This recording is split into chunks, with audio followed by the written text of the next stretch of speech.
Assalamualaikum warahmatullahi wabarakatuh. Perkenalkan, nama saya Nurin Gustina dengan NPM 202401500006 kelas X2A, dosen pengampu Dr. Busarah Sahrazad MSI, mata kuliah Psikologi Sosial.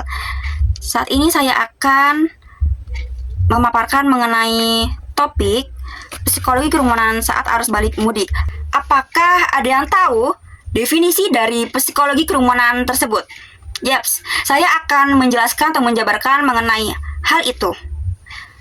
Psikologi sosial yang mempelajari bagaimana individu dalam sebuah kerumunan berinteraksi dan berperilaku secara kolektif. Faktanya, perilaku kerumunan dapat sangat berbeda dari perilaku yang terisolasi. Psikologi kerumunan adalah studi mengenai perilaku individu saat berada dalam kerumunan, di mana individu cenderung kehilangan identitas personal dan mengikuti arus perilaku kelompok.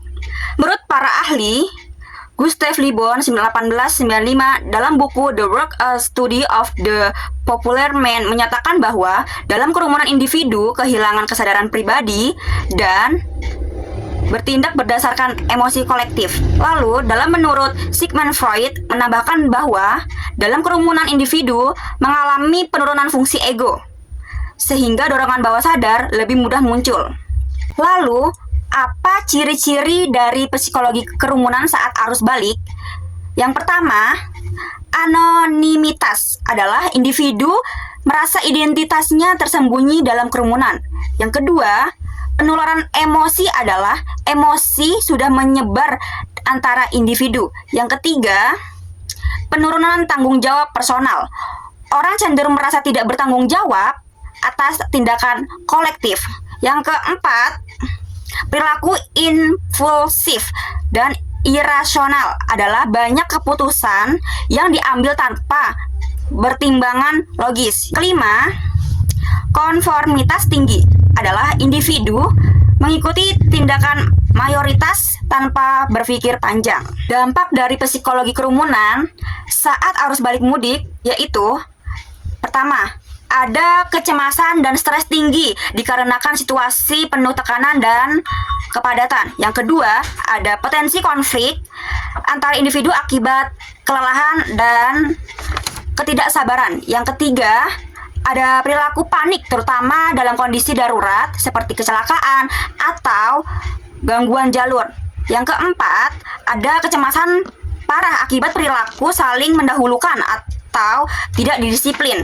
Yang kelima, ada penurunan kesadaran keselamatan seperti mengabaikan rambu atau protokol keselamatan.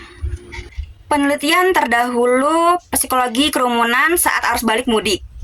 Menurut Zimbardo 1969, bahwa eksperimennya menunjukkan bahwa deindividuasi menyebabkan perilaku agresif meningkat yang bisa terjadi saat kerumunan di jalan raya padat. Lalu menurut Riker 1984 mengkritik teori Le Bon dan menyatakan bahwa perilaku kerumunan tidak selalu irasional tapi bisa sangat terorganisir tergantung pada identitas sosial.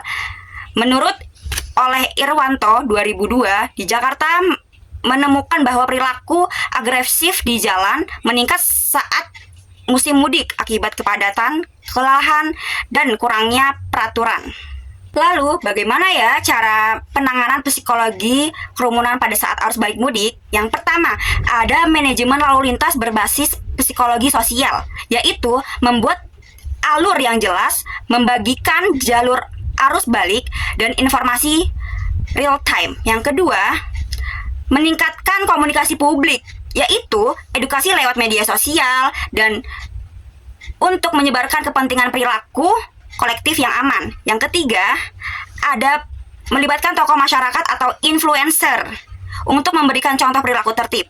Yang keempat, ada desain rekayasa lalu lintas, yaitu membuat rest area dan jalur evakuasi yang memadai. Yang kelima, ada menerapkan teknologi atau CCTV untuk memantau kerumunan. Itu adalah salah satu cara penanganan yang baik. Kesimpulan dari pembahasan kali ini, Arus balik khususnya setelah hari besar seperti Idul Fitri menjadi momen unik untuk memperhatikan perilaku kerumunan. Ketika ribuan orang bergerak bersamaan, pengaruh psikologi kerumunan sangat terlihat. Dari cara orang mengikuti aliran massa hingga bagaimana panik dan kecemasan bisa cepat menyebar. Manusia fitrahnya adalah homo sosial. Senjata paling ampuh dalam sejarah revolusi adalah berkelompok. Manusia berganti dan mati dalam benteng sejarah. Namun manusia menetap. Kita memunculkan cara terampuh mengalahkan gading dan taring dengan berkelompok. Sehingga tidak asing jika bahkan berkelompok mendarah daging hingga ke bagian terkecil manusia genetik. Perubahan akan terjadi secara spontan jika manusia berkelompok. Kecirian individu tidak membekas. Manusia seakan memiliki kesadaran lainnya. Kesadaran kelompok inilah yang dipelajari dalam psikologi kerumunan. Bagian terpenting dalam psikologi sosial karena menjelaskan banyak jati diri manusia, termasuk pada saat arus balik mudik atau lebaran. Saya harap pada pembahasan kali ini bisa bermanfaat dengan baik dan benar. Jika ada salah kata atau kalimat dalam presentasi saya saat ini, mohon dimaafkan. Wabillahi taufiq wal hidayah. Wassalamualaikum warahmatullahi wabarakatuh.